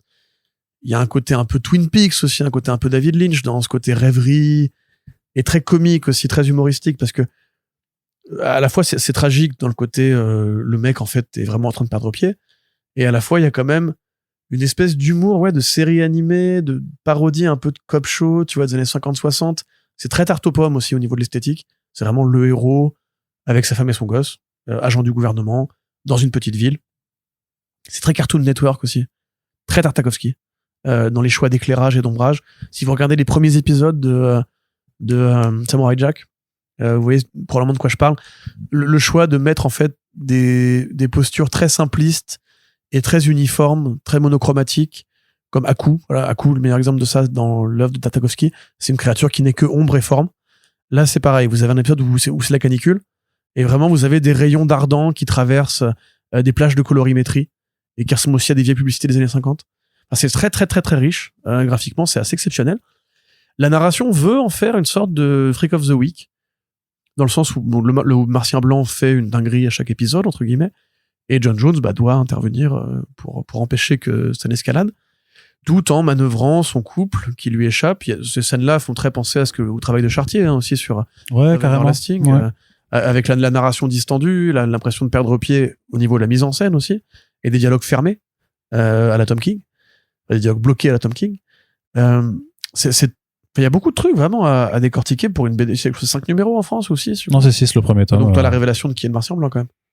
Ça se finit sur la page de, effectivement, de cette révélation de ce cliff. Qui en plus, du coup, fait que la série ne peut pas être considérée comme en continuité. Elle a un vrai rôle à jouer pour le nouvel univers absolu. Ouais, concrètement, effectivement. Parce que t'as quand même un lien à la trame générale, on va dire, Absolute All-In qui a lieu, mais voilà. Bon. À côté, t'as des pages t'as des choix d'éclairage qui font beaucoup plus Frank Cavilla. Tu vas avoir vraiment des moments de pur surréalisme avec cette énergie blanche qui s'incarne en fait dans les gens qui possèdent un moment plus film de zombies c'est Gretsch, je crois, sa femme, bref, la femme du héros tire dans la tête d'un mec où sa tête se recompose sous la forme d'une bulle de dialogue, tu vois. Et il y a plein de petits moments comme ça que tu peux isoler qui sont extraordinaires. Pareil, la prise d'otage. Enfin, tu sais, le mec qui est fou, qui justement est paranoïaque et croit que les aliens ont pris forme humaine, sans savoir que c'est en train d'arriver, effectivement, qui se prend à un moment donné une bastos. L'explosion de couleurs et de formes, enfin, c'est très très généreux. Je monopolise la parole, Arnaud. Alors. Non, mais parce que tu en parles très bien et je savais que tu en parlerais très bien parce que j'ai pas grand chose pour le coup à rajouter sur ce que tu dis, sur le fait que. Après, moi, ce que j'aime beaucoup, c'est sur les thématiques aussi que ça explore, quoi. Sur un peu l'exploration de la racine du mal chez l'être humain, grosso modo, puisqu'en fait, c'est ça que fait le Martien Blanc aussi. Pourquoi les gens font certaines choses. Ouais, c'est exploiter, en fait, un peu toute la méchance, tout le mal qui existe, en tant que tel chez nous, en tant qu'être humain, et qu'il suffit d'appuyer sur une petite détente pour activer en fait et transformer n'importe qui en monstre. Et je trouve que c'est hyper bien de voir comment il utilise la figure du Martien Blanc en fait pour nous parler de ça aussi, pour parler de notre inhumanité en fait. Oui, parce que t'as des massacres de SDF. Ouais. Tu as aussi une sorte d'historique sur l'acculturation, où le numéro caniculaire justement en fait il t'explique à quel point c'est compliqué en fait et presque un peu miraculeux de venir d'une culture qui est X pour t'installer dans une situation Y. Donc là, il va te parler des Anglais, il va te parler des Irlandais, il va te parler des Asiatiques, et de comment il y a encore des rixes, des rivalités, des pires racismes qui perdurent par rapport à ces gens de première ou troisième génération qui se sont installés quelque part. Il va te parler d'urbanisme aussi, justement, de ce rapport à la ville, ce qu'elle peut avoir un peu d'asphyxiant et d'avilissant, du regard que portent les familles de victimes, enfin les familles de victimes non, les familles de terroristes, par rapport à ceux qui commettent des actes terribles, horribles, honteux, tout ça. Enfin, c'est extrêmement chargé. En fait, il met beaucoup d'idées. C'est là que je parlais de problème de lisibilité, c'est que on peut se paumer dans l'épaisseur brumeuse, justement, de Martian Manhunter. C'est pareil. Les personnages sécrètent une fumée qui entoure leur visage quand ils sont, pense-t-on, entre les mains du Martien Blanc. Mais c'est aussi un truc qui sert pour habiller sa famille quelque part. Il y a un côté un peu en fait la fumée du personnage qui clope, et en plus quand il clope il incarne, enfin il peut matérialiser le Martien un peu comme Venom dans le film de Tom Hardy là, mais en mieux, pour lui parler, pour lui donner une petite tête qui flotte à côté de lui. Il y a un vrai propos par rapport à la clope et la brume et le fait d'être embrumé dans une nappe permanente, de pas réussir à voir les autres, à communiquer, à se confronter, et qu'en fait tout le monde suit un peu sa petite routine jusqu'au moment de l'explosion, en fait, on va dire. Et John Jones, tu peux très bien le voir comme un mec du burn-out, hein, je veux dire, même par rapport à la santé mentale. Une scène qui est très forte, quand sa femme lui dit « T'as jamais été un grand bavard, mais j'ai jamais attendu ça de toi. En fait, je regardais tes yeux. Et je savais que t'étais quand même là. Et je savais que t'étais là. Mmh. Et là, maintenant, quand je vois tes yeux, je vois le Martien. Et je sais que t'es plus là, t'es plus avec nous. Et là, actuellement, c'en est au numéro 7, donc moi, j'ai qu'un numéro d'avance sur vous. Mais voilà, c'est des trucs aussi qui... Enfin, la scène, elle est très forte, tu vois, il se jette dans ses jambes et tout. Ça fait très Love Everlasting, encore une fois. L'esthétique, hein, aussi, encore une fois, je disais très années 50, très années 60. Sa femme, voilà, qui a ce petit look de femme moderne. Les agents du gouvernement, ils sont tous, c'est tous des vieux blancs. Hein, voilà, le bureau chargé de dossiers à traiter. Le héros, voilà, pareil, toujours clope au bec. C'est original pour une BD mainstream, entre guillemets. La clope a un peu été proscrite. Des comics de super-héros, t'as Gordon qui fume un petit peu encore, mais et évidemment, le Blazer, mais c'est moins le cas aujourd'hui, des nouveaux personnages. C'est vrai que je faisais même pas attention, mais ouais, c'est vrai. La clope aujourd'hui, c'est un peu, voilà, c'est pas bien de fumer. Ça m'a brusqué, entre guillemets, quand j'ai lu le dernier Gaston, que mon beau-père a acheté, il m'a dit, vas-y, tu verras, c'est pas si mal et tout. Bon, voilà, je l'ai lu. Il y a une scène où il clope, parce que tu sais, à l'époque des BD de Franquin, c'était normal de cloper dans les BD, tu vois. Et j'étais en mode genre, wow, ils ont laissé passer ça pour une BD pour enfants, parce qu'aujourd'hui, même Lucky Luke, il fume plus, tu vois. Enfin, ouais, c'est vrai. Et donc voilà, en plus, lui, c'est un vrai élément de narration, c'est un vrai propos et tout. Pareil par rapport à ses collègues, flics, où il y a toujours une sorte, lui, il cherche vraiment la vérité, entre guillemets, de l'âme humaine, en fait. Et le Martien, encore une fois, les origines du Martien sont très intéressantes, parce que tu peux voir le spectre des couleurs comme un peu un spectre émotionnel, un peu à la Green Lantern, quelque part. Le vert qui est du coup l'étrangeté, la nature aussi quelque part, par rapport au blanc qui serait la pureté du néant et tout. Et tout le reste des couleurs qui sont évoquées, qui vont prendre des formes. Qui est l'effacement, parce qu'en fait, techniquement, le blanc, c'est l'addition, mais en fait, c'est une forme d'effacement, parce que tu vois qu'au final, le plan, c'est de faire disparaître, quoi. Donc, et il y a un côté, comme dans le cinéma James Gunn, tu vois, où en fait, quand il prend possession de tous les humains pour leur faire des saloperies, il y a un côté un peu, on va oublier l'individualité et penser comme un groupe un peu starbé et tout. Enfin, encore une fois, voilà, c'est super riche, et vraiment, juste lire les couleurs, enfin, je serais très intéressé de voir ce qu'un coloriste ou un expert des couleurs, comme, je sais pas, Pastoureau ou quoi, pourrait le dire de ce que ça, parce qu'on sent qu'il y a eu beaucoup de recherches, quand même, qui ont été faites. sur ce projet pour lui donner cette forme-là et ce corps-là. Et c'est vraiment une très bonne addition du scénario et du dessin, en l'occurrence, que tu mets ça entre les mains d'un autre artiste, ça n'a pas du tout la même percussion, quoi. Ouais, c'est sûr. Et pareil, je suis franchement, le design du Martien, quel génie. Enfin, parce que le Martien, bon, on le connaît, ça a toujours été une donnée un peu compliquée à manier. Le Martien, il y a des fois, il est plus fort que Superman, des fois pas du tout, des fois il peut juste être immatériel et télépathe, des fois il a vraiment des pouvoirs très très puissants, etc. On sait jamais trop quoi en foutre, il a jamais eu beaucoup de résonance, en vérité, il n'y a pas eu beaucoup de séries solitaires. Celle avec Rosmo, que t'es pas dégueu. Ouais, t'es cool. C'était Steve Orlando en plus qui l'avait écrit. Tout à fait, absolument. C'est un de ses bons travaux, lui, tu vois. Ouais. Il y avait aussi, bon alors c'est pas le Martien directement, mais il y avait la parodie dans Black Hammer, putain, c'était qui? C'était Armstrong qui l'avait dessiné d'ailleurs, celle-là, je crois. Il y avait une mini-série sur le Martien de Black Hammer qui est un hommage, enfin, même pas un hommage, c'est le Martien, c'est John Jones, mais voilà. Littéralement. Mais à part ça, je veux dire, c'est vrai que le Martien, tu t'imagines pas que ça va sortir en France, même. Donc il faut quand même vraiment qu'il y ait, excusez-moi, une vraie réussite technique et philosophique entre guillemets unique pour que ça marche. Et moi je vous dis, ça faisait vraiment depuis le Hokkaido Fraction que je prenais pas plaisir comme ça à attendre tous les pas. Je lis en VO, donc je fais ça tous les mois, mais à attendre vraiment la suite pour découvrir la nouvelle idée, le nouveau truc qu'ils vont trouver pour réussir à garder la machine intacte. Alors j'espère que ça va bien durer. On sait que c'était une mini-série au départ qui a été... en deux tomes. Hein. Voilà, on sait que c'était une mini-série au départ qui a été renouvelée suite au succès critique et populaire. On savait tous, même quand on a fait les First Print Awards, on s'est dit dommage que ce soit pas sorti plus tôt, sinon ce serait probablement le lauréat pour la meilleure série super-héros. Mais bon, voilà, le fait est qu'on a d'autres cérémonies qui nous attendent, mais franchement, grosse dinguerie. Camp m'a surpris, parce que moi j'aime beaucoup ces Ultimates, mais c'est plus classique. C'est du super-héros. C'est nouveau. Ouais. Des lectures intelligentes de l'univers Marvel. Ça reste du super-héros. Là, on est vraiment dans complètement autre chose. C'est un vrai aggloméré de Who is Jack Ellis avec, cette BD de... Oh là là, j'ai un trou affreux. La BD préférée de Sipan qui vend à tout le monde, là, tu sais, avec les formes géométriques, l'architecte qui... quelque chose Police. Asterios Polyps? Non. Oui, Asterios Polyps. Oui. Voilà, Asterios Polyps. De Mazzucchelli. Merci, voilà, exactement. Sur le travail sur les formes. Tu vois, et comment la forme est le fond et les sens et la géométrie, etc. Mélange de ça, de qui est Jack Ellis, de Powers aussi pour les côtés le côté chromatique et vieille série policière et tout. Enfin, c'est vrai. Il y a même des références parce qu'il y a un personnage qui s'appelle Ellis, je me demande, parce que si c'était vraiment pas une référence à Jack Ellis, justement. Et plein de petits bouts, comme ça, de trucs recomposés qui marchent grave bien ensemble. Et un côté un peu BD hippie, parano, même, tu sais, des hommages à comment on faisait les BD avant. C'est quand il te dit, prends ta planche et mets-la au soleil et tu verras. Mais ça, c'est une astuce de narration qui est vraiment trop bien, quoi. Le fait d'utiliser la transparence du papier blanc, en fait, pour mettre un dessin en surimpression, en fait, on va dire, enfin, en sous-impression, en l'occurrence, pour te faire, et qui a un impact énorme de narration à deux reprises, hein, du coup, dans l'album, c'est trop bien. C'est une pure idée, narrative, quoi. Franchement, ça, c'est trop chouette, tout à fait, d'avoir pensé à ça. Je sais pas comment il se l'est dit, quoi. Ça se faisait avant, en fait. C'est un truc qui se faisait avant et qu'on a perdu. Ça se faisait vraiment beaucoup avant. J'imagine, ouais. C'est un côté vraiment, j'ai pas souvenir, hein. C'est des gimmicks des années 50, comme à l'époque où ils te filaient des lunettes de rouge-bleu pour faire de la fausse 3D dans les BD, tu vois. Alan Moore, il fait ça aussi pour, la Ligue Gentleman Extraordinaire, les volumes 3-4, tu vois. C'est juste des trucs, tu sais, qui étaient un peu des gimmicks avant et qu'en fait, avec l'intelligence qu'on a aujourd'hui, on peut réinterpréter, avec habileté et talent et fougue et force et foi. Donc non, ça c'est vrai, effectivement c'est un truc qui est assez bluffant et qui avait mis pas mal de gens sur le cul lors de la sortie du premier single Issues, quoi.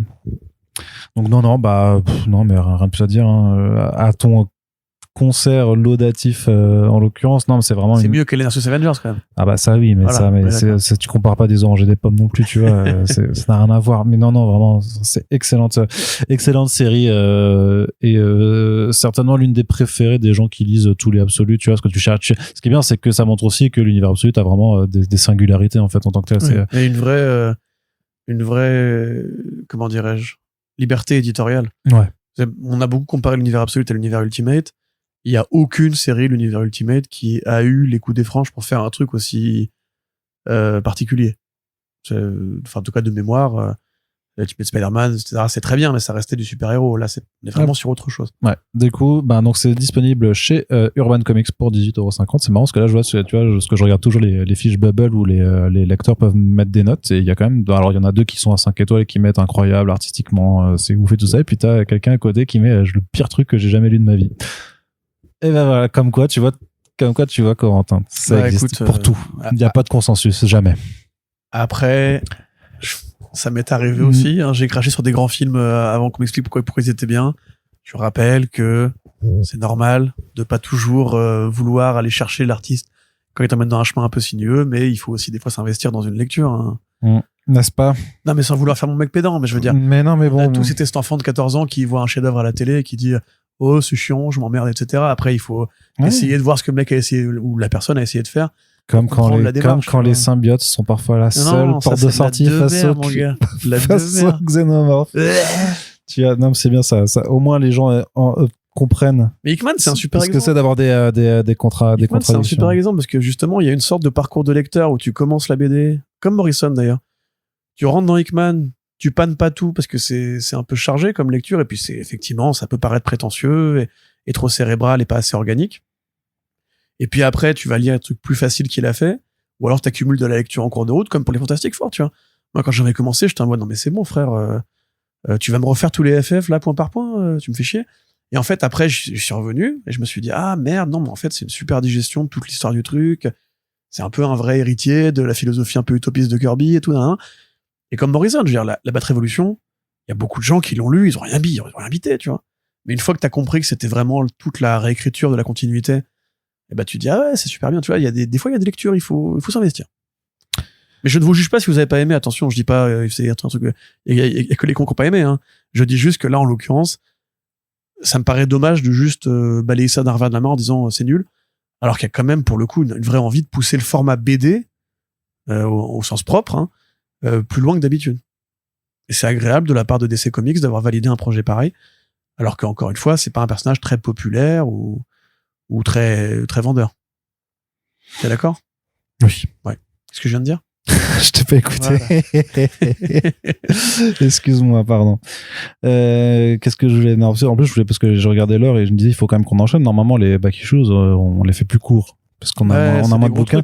Mais là, pour le coup, c'est vrai qu'on a aussi un troisième groupe. Combien de temps on parle, là? Ça fait 1 heure déjà, tu vois. Ah putain, merde. Bah ouais.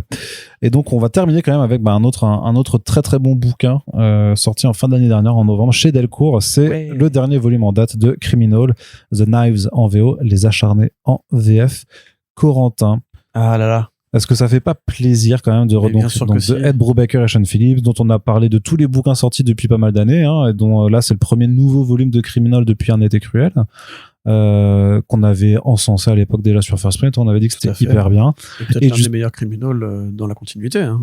Et justement parce que nous, le problème qu'on a un petit peu avec les récents volumes de Brubaker Phillips, donc c'est Night Fever, Pulp, là où gisait le corps et La Maison des Impies, c'est que je l'ai dit déjà, c'est que c'est trop court en fait, c'est qu'à chaque fois on trouve que enfin ça dépend desquels tu as, mais que même si l'intention scénaristique et artistique est toujours là, enfin que ça reste des gens qui, même quand ils font pas les BD qu'on préfère, font des bonnes BD en tant que telles, ben c'est toujours pas assez, ou en tout cas ça manque un petit peu. Moi je sais que La Maison des Impies, ce qui me saoule, c'est que je trouve c'est rushé de ouf et que clairement il fallait à minima 60 pages supplémentaires pour avoir une histoire qui soit parfaite en fait, pour que l'histoire soit brillante, parce que le reste, tout le début est brillant et il y a juste la fin qui est beaucoup trop rapide, lié au format de publication. Là on est sur un album qui fait ses 160 pages et quelques, ou un peu plus même, qui se tient super bien aussi, qui permet d'avoir c'est un très gros travail de rythme. Ces personnages qui évoluent dans le temps avec différents scénettes en fait, différents angles qui permettent d'avoir retour temporel entre deux personnages, des petits tiroirs en fait narratifs, même, voilà, des petits tiroirs narratifs qui s'ouvrent et qui permettent vraiment de replacer les briques où elles doivent aller, tout ça, et ce qui donne vraiment une immense satisfaction quand t'as lu l'ensemble de l'histoire et qui se tient en plus tout à fait par elle-même pour quelqu'un qui n'aurait jamais lu Criminal en fait, parce que vraiment, même s'il y a des renvois à d'autres personnages de la grande saga qui est Criminal, en fait, le récit se concentre sur les persos du bouquin, et donc t'es pas du tout en disant ah mince, si je connais pas toute la généalogie de la famille Lawless, comment ça se passe, tu vois. Non, en fait tu peux l'aborder. Il y a que 2 générations, hein. Oui, non, mais tu vois ce que je veux dire si t'as pas le père et les 2 fils, hein, c'est pas non plus c'est très compliqué. Mais voilà, si tu connais pas le père et les 2 fils, en fait tu n'es pas quand même. Mais t'as raison. En fait, c'est fait pour que les gens qui interagissent dans cet album-là ne viennent de se rencontrer. Ouais. Et de fait, c'est pratiquement le cas pour 2 d'entre eux, en tout cas. Et donc, c'est pour ça, c'est à la fois hyper satisfaisant pour ceux qui connaissent déjà l'univers, qui ont envie de replonger dedans, parce que c'est toujours aussi bien, avec toujours des personnages de truands, les coups de malchance, en fait, putain, j'ai fait le truc où il fallait pas, j'ai tapé la mauvaise personne et tout ça, avec une mécanique implacable du tragique, en fait, qui s'enchaîne jusqu'au dénouement. Donc là-dessus, c'est la recette qui fonctionne toujours aussi bien, et aussi comme porte d'entrée, en fait, parce que comme on dit, il y a beau avoir des liens, ça reste aussi un récit qui se tient par lui-même. Donc ça peut être, pour les gens qui découvriront Criminal avec la série télé d'ici quelques mois, ça peut être aussi une excellente porte d'entrée. Avec en plus et d'autant plus métafictionnel qu'elle parle aussi un peu de. Mais ça c'est trop marrant, et ça c'est génial, et ça pour le coup c'est génial. Mais juste pour finir, et en plus avec dans la postface de Brubaker qui dit en plus que ils sont déjà au travail sur un autre volume, donc ils ont pas fini, et donc ça fait plaisir, parce que, mais surtout moi ce qui est vraiment qui me marque vraiment avec ce bouquin, c'est juste vraiment cette prise de conscience aussi que oui, quand ils ont suffisamment d'espace, ils ne peuvent pas se louper, en fait, parce qu'ils sont trop forts, et c'est juste ça qui leur manquait sur les bouquins en one shot qu'ils faisaient. Cette consigne là, parce que quand le tome a été annoncé, moi j'avais un peu peur, justement. En fait, il avait été annoncé avec 3 petits synopsis où il y avait l'histoire de Angie, l'histoire de Jake de Jacob et l'histoire de Tracy. Et je me suis dit, les tricheurs, ils ont fait 3 fois 80 pages. Ils en ont tellement plus rien à foutre que c'est sûr. Ils ont dû faire un truc où en fait ce sera une anthologie avec 3 histoires courtes de Criminal. Et ça me frustrait parce que c'était annoncé en 200 pages, un truc comme ça. Et je disais, attends, non, Criminal, c'est pas ça. Criminal, c'est une grosse aventure. Il faut y aller un peu. Ou alors c'est 2 grosses histoires, mais il faut y aller un peu quand même. Et en fait, en découvrant ce bouquin, ça commence comme ça, en fait. Ça commence par une histoire courte sur un seul personnage, donc Jacob Kurtz, dont le nom renvoie évidemment à Jack Kirby, Jacob Kurtzberg, qui a toujours été. Parce qu'il y a différentes, pour ceux qui ne connaissent pas, il y a différentes strates de métafiction dans l'univers de Criminal. Déjà, faut savoir que l'oncle de Brubaker était scénariste à Hollywood. Là, il a écrit ou le grand-oncle, il a écrit des films noirs de la grande époque et tout. Là, c'est un peu évoqué, notamment le fait que Jacob, son oncle lui-même était scénariste de B-movies, de films de série B, travaillé pour Ed Wood, pas de Laurentiis, mais un autre mec comme ça des débuts, Roger Corman, voilà. Il y a aussi le fait que les personnages de Criminal souvent sont des fans de comics. Tracy et son père lisaient des comics façon Conan le Barbare, et il y a toujours une petite interjection de ça qui va arriver. Mais Jacob est le plus méta dans le sens où lui, il est artiste de BD professionnel. Il a grandi avec Leo Patterson, Tracy Lawless et Ricky Lawless. Eux c'était un petit peu les petits frères et Tracy était le grand frère. Il a grandi dans le quartier de The City où habitaient les pauvres. Donc il a été, depuis qu'il est tout petit, au contact des riches, des mafieux, des truands. Mais lui, il a pris la voie de la légalité. En décidant de devenir auteur de BD, il a travaillé pour un mentor qui ressemble un peu à Neil Adams. Voilà. Et après ça, il est devenu simplement l'auteur d'un comic strip, Frank Kafka, qui est un détective privé à la Dick Tracy. Et c'est cité, il te cite Dick Tracy, il n'y a pas de doute pareil sur la provenance de l'inspiration. En l'occurrence, voilà, ça y est, maintenant il a fait sa carrière, il a plus de 40 ballets, et Hollywood vient de le repérer. Et Hollywood lui dit, écoute, on va mettre une option, et on va adapter ta BD pour en faire une série télévisée. Et donc vous avez Jacob qui va à Hollywood, pour de devenir un petit peu le héros de cette success story inattendue. Sauf que, évidemment, une fois à Hollywood, il réalise que la ville, c'est Hollywood, quoi. C'est L.A., on va dire. Et qu'il n'y a pas vraiment d'individualité ou de véritable rampe d'ascension qui peut se créer dans un milieu aussi vérolé, aussi gangréné, aussi procédurier, aussi terrifiant, en vérité. Et c'est très ironique au moment précis où, justement, Brubaker lui-même, débarque à Hollywood. Alors, ça fait quelques années. Il a fait Westworld, il a écrit la série de Nicolas Too Old Young, là. Voilà, tout à fait, Too Old to Die Young. Non, Too Old to Die Young, pardon. De son propre aveu, Refn a pris ses scripts et a joué au foot avec. parce que bon, vous voyez la série, ça ressemble pas exactement à du Brubaker, il y a quelques éléments, mais bon, c'est quand même plutôt une série de refn où les gens s'écoutent parler, prennent 5 secondes pour se répondre, et il y a la musique de Cliff Martinez qui filme au ralenti des capots de bagnole. J'avoue, j'aime bien, mais voilà, il faut le dire, c'est pas exactement du Brubaker. Et aujourd'hui, ça y est, alors je sais plus si lui, il vit à Los Angeles ou à Portland. C'est l'un ou l'autre, parce que toi, quand t'es auteur de comics, tu vis soit à Los Angeles, soit à Portland, si tu veux t'adapter. Mais voilà, ça y est, Brubaker a fait adapter Criminal, adapte lui-même Criminal, est copain avec tous les gars de ce milieu-là, donc il a réussi à renverser la table. Après avoir été un de ces gars qui, justement, était utilisé comme une plume sur commande pour des produits, on va dire, de plus petite catégorie, où il n'avait pas le Final Cut, où il n'avait pas, en fait, la liberté qu'il a en comics, tout simplement. Et donc, il se met dans les pompes de Jacob, qui découvre la réalité un peu industrielle et cauchemardesque de ce métier, en fait, de petite main dans un studio qui se fout complètement des auteurs de comics. C'est assez réaliste, de ce point de vue-là, je veux dire. Son comic strip qui va être transformé en une série très fade, très on s'en branle, tu vois. Enfin, on pense forcément à les zombies, on pense forcément à Lucifer. T'as une réplique où il dit pourquoi ils ont adapté ils ont pris les droits de ma BD si ils comptaient en faire un truc qui ne ressemble pas à ma BD. Ah ouais. Moi, j'ai immédiatement pensé à Lucifer. Et le mec, il répond honnêtement, parce que probablement Brubaker a vraiment entendu dans sa vie personnelle, que c'est une question d'IP. C'est une question de franchise préexistante. En fait, ta BD, c'est un proof of concept. C'est-à-dire qu'elle a déjà fonctionné sur un média, donc il n'y a pas de risque à l'adapter. Et en plus, ça a un côté comic book truc, on s'assure d'une sorte de catégorie geekos, machin. Donc c'est super marrant quand même. Au moment où lui, ça y est, il a gagné son pari, il va être sur Prime Video, il a fait la série comme il voulait le faire et tout, avec Criminal, qu'il critique Hollywood justement par rapport à ce que c'était à l'époque. Et il le fait avec des codes de narration.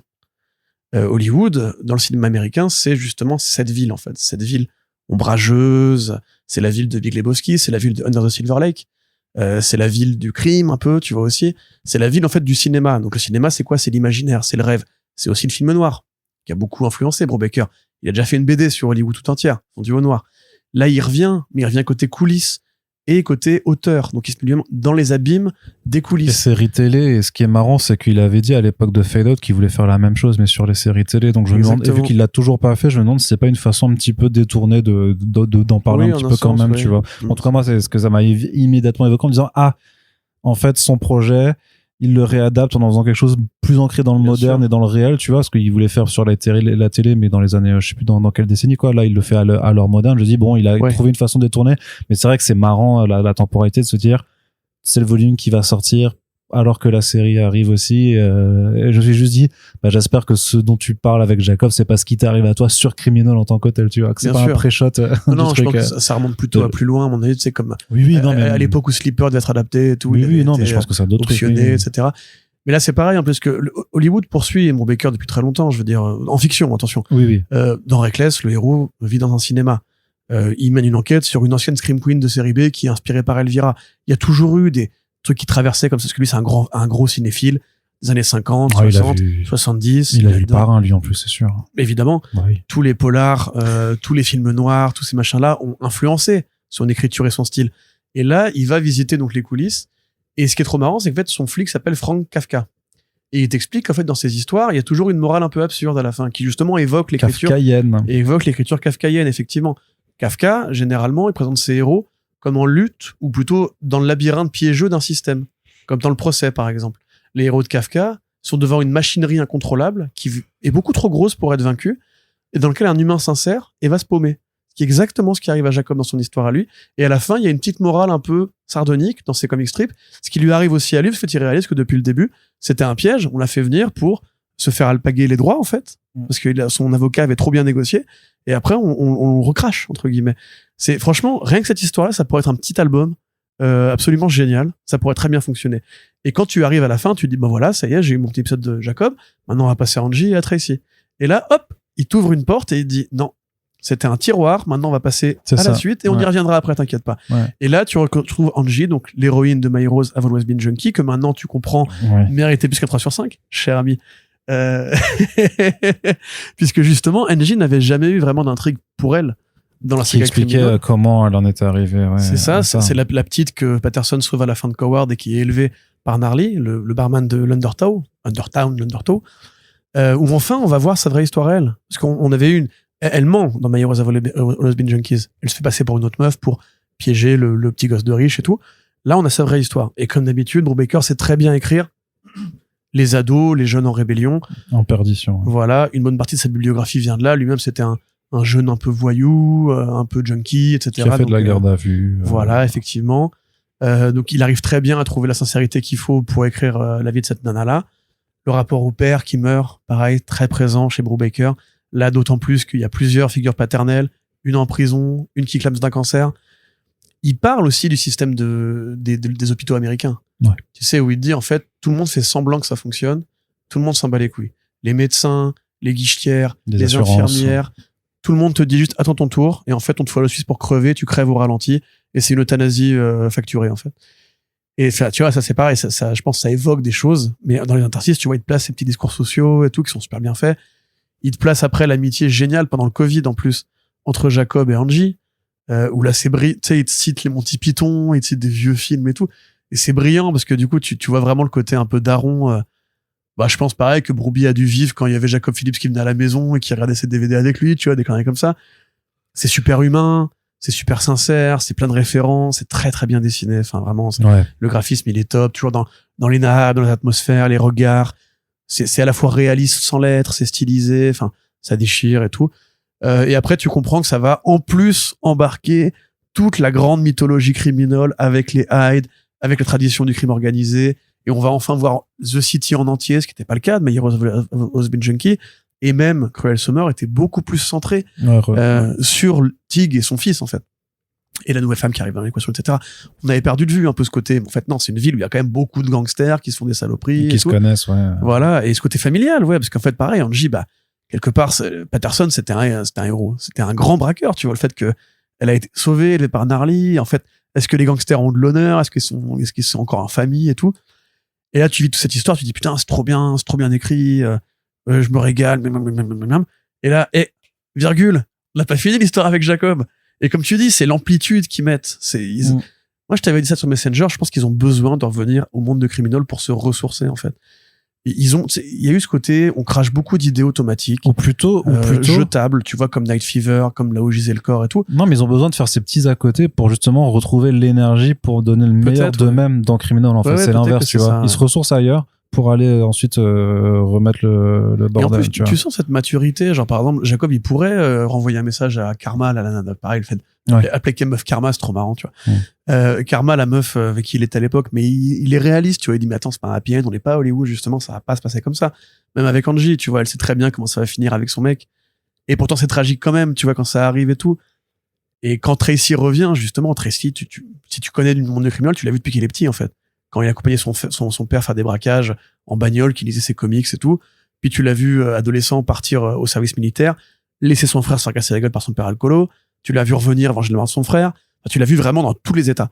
Et là, tu le vois sur une chaise d'hôpital, à moitié mort, avec une balafre énorme, PTSD, il sait plus où il est et tout.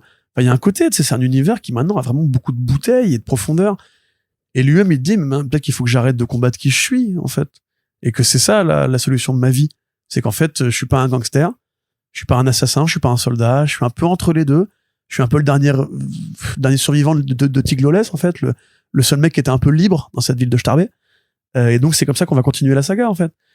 Et c'est pareil, ça c'est brillant de confronter cette figure vraiment vieillissante qui transporte le souvenir du père, le souvenir des Hyde et tout, à Angie, qui à l'inverse incarne la nouveauté, la fraîcheur, la jeunesse, une page qui se tourne, enfin.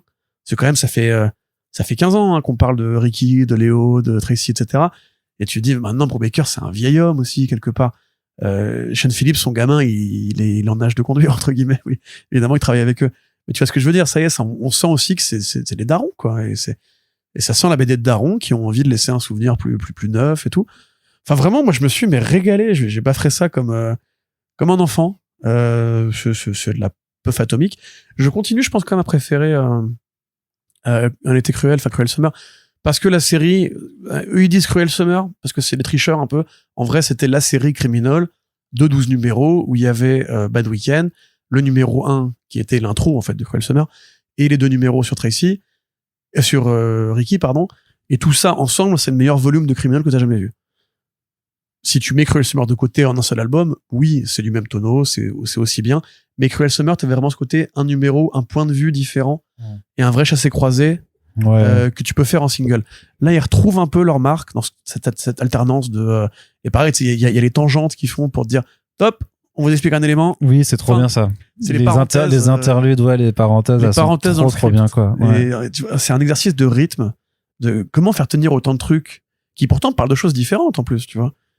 Pour Jacob, il y a un peu ce côté à mon patrimoine, c'est justement de me nourrir de mon expérience à Hollywood raté pour me venger et créer un nouveau personnage qui est à la fois l'héritier de ce que je faisais avant, mais qui c'est mon héros maintenant.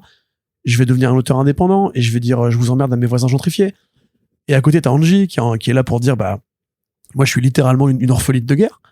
J'ai été élevé par des mecs bien et tous sont morts ou en prison. Qu'est-ce qui me reste maintenant? Une petite vengeance. Je vais aller braquer de temps à autre le grand mafieux de la ville. Et fait chier, ça servira jamais à rien, je vais jamais réussir à le tuer, etc. Et Tracy qui a dit, mais attends, mon frère est mort, mon père est mort, moi je veux pas être un bandit, qu'est-ce que je fais, tout ça, je veux aider mon pote, etc. Tu vois, il y a quand même plein de trucs qui cohabitent. Et pourtant, t'as jamais l'impression que c'est en trop, que tu perds de vue tel point de vue, etc. Enfin, non, c'est majestueux, c'est brillant, c'est merveilleux, voilà, c'est le boss de fin du polar, c'est tout. Oui, non, mais faut le dire. Merde! C'est ça. Je suis content de le retrouver. Ça faisait vraiment très très plaisir de les retrouver en si grande forme. Donc bon, vous aurez compris, on vous le recommande absolument comme tout criminel de façon générale. Il y a 3 intégrales pour la série principale et après vous avez les albums Un été cruel et Les Acharnés pour vous régaler. Donc disponible 29,95€ chez Delcourt. On en aura terminé pour ce Back Issues. Venom à la fin il fait rien, donc c'est voilà, c'est ça, c'est pour ça. T'imagines Venom à la fin qui prend possession de Hyde et qui dit non, je t'emmerde.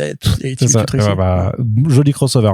On espère que ça vous a plu. N'hésitez pas à nous dire ce que vous avez lu récemment, si l'un des ouvrages là vous a parlé également, si vous n'êtes pas d'accord avec Corentin sur Aliens vs Avengers, si vous avez envie de lire l'une des BD abordées dans ce podcast après nous avoir écouté, n'hésitez pas à aller en librairie et ou en bibliothèque, faites-vous plaisir. Et si vous voulez qu'on continue à faire des podcasts, n'hésitez pas également à nous soutenir en partageant le podcast sur vos réseaux sociaux, en parlant à vos potes, à vos collègues, à votre libraire s'il connaît pas et qui veut découvrir un peu. Et n'hésitez pas également à poursuivre la discussion sur notre Discord et à nous soutenir via notre Tipeee. Merci à toutes et tous de nous avoir écoutés, puis on se dit à bientôt pour la suite de nos émissions. Ciao.